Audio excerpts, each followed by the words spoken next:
So here we have a fragrance from the brand Jo Milano Paris. This one is Game of Spades Rouge. This fragrance is a sweet, floral, ambergris, amberwood fragrance. Now, of course, with a name like Rouge, people are going to make comparisons to Baccarat Rouge 540. Could this be a super affordable version of Baccarat Rouge? I'm going to tell you all about it in just a little bit, so make sure to stay tuned.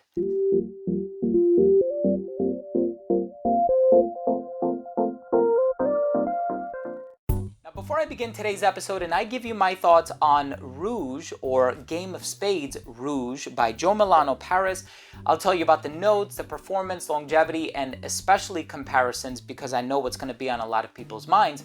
I want to start the video off first by saying that if you're a fan of fragrance-related content, and of course if you love smelling your best, hit subscribe, hit the bell, and also please give this video a thumbs up for the algorithm. It would really mean a lot to me. So, taking a look at the note breakdown, you have the jasmine, you have the ambergris, you have the amber wood. You have a lot of ingredients that seem like they would correlate with the note breakdown in Baccarat Rouge 540. And of course, with a name like Rouge and the red color, you're going to be put in that mindset of, is it going to mimic that olfactory DNA? And one thing I've always said about Baccarat Rouge, which is a fragrance that I love, by the way, it has this sort of ethyl maltyl cotton candy feel with some oak moss and some ambrox in the dry down. So it is fresh, but it's also quite earthy, just a touch green, but it does definitely possess that sweetness. And there's a reason why it's one of the most popular fragrances of all time. People love it. They surely love it. There's no denying that. I'm going to talk to you about the smell of this one in just a little bit. Let's start things off with a quick look at the presentation first.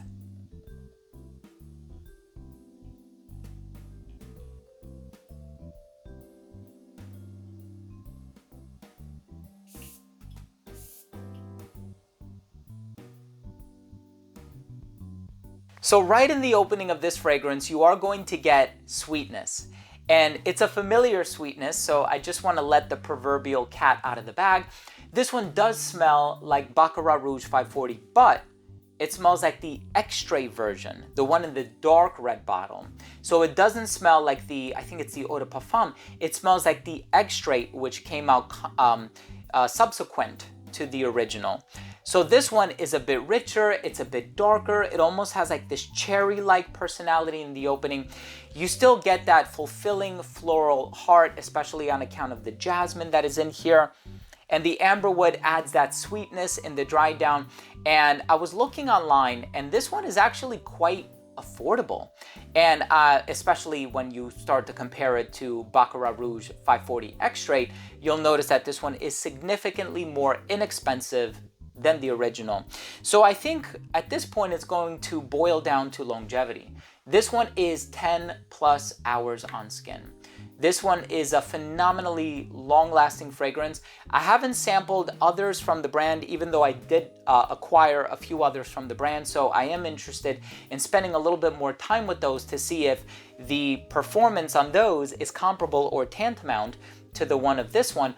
But what I can say about this one, 10 plus hours, it is sweet, it is fulfilling, it's rich, it has this earthy dry down, it has this fresh quality on account of the ambroxan. This one is awesome. If you haven't tried this one or if you haven't explored this brand, please make sure to do so. I mean, the presentation is really brilliant, really heavy box, really heavy bottle. These are heavier than Parfum de Marly bottles, I want to say. These are probably, I don't even know. I was going to guess or estimate, but I'm going to forego that because I don't want to say something silly.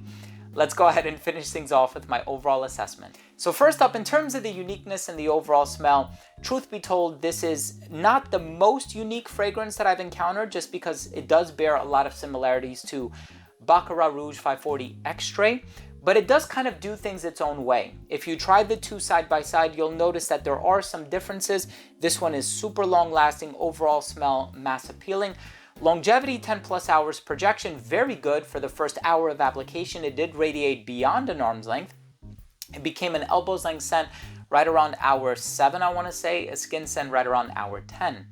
In terms of the versatility, perfectly unisex. Anybody of any age can appreciate this one.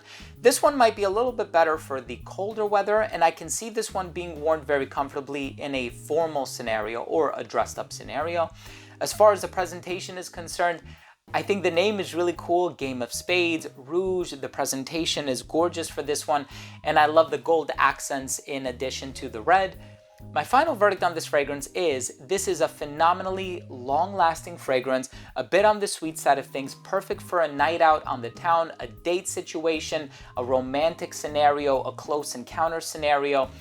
Please try this if you have a chance to do so. I am going to be leaving links down below. They are not affiliate links, so I'm not going to make any commission off of you making a purchase or discovering this product. However, I'm putting it down there for your convenience. Thanks again so much for watching. Thank you for tuning in. I really hope you appreciated this review. If you did, please do consider supporting the channel by hitting subscribe, hit the bell, and give this video a thumbs up for the algorithm as well. Thanks again for watching. I love you all, and we'll see you tomorrow with a new episode. Bye.